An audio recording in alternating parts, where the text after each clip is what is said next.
Preliminary data shows, and again this is preliminary, that the TAC-1 plane was on a southwest heading inbound to Ketchikan. It descended from about 3,800 feet to between 3,200 and 3,300 feet at about 126 knots, which is approximately 149 miles per hour.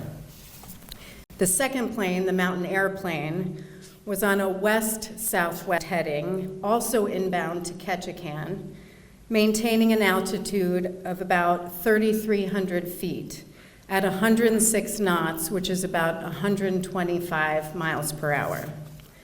The two planes converged between 3,200 and 3,300 feet on the west side of the George Inlet. We'll be looking at pilot logbooks. We'll be looking at the training and qualifications of the pilots, any medical issues, whether flight plans were filed with the company or the Federal Aviation Administration. We'll be looking at maintenance records for the aircraft, or both aircraft. We'll be looking at company operating procedures and whether those operating procedures were followed.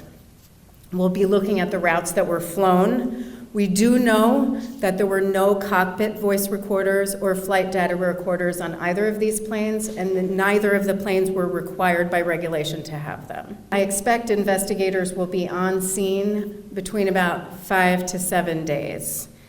We will not be determining the probable cause of the accident in that time frame. The recovery efforts will begin tomorrow. There is a company here in town now that does a lot of recovery work here in the state of Alaska. He's assembling teams of divers as well, because there is some wreckage that is located well under the water.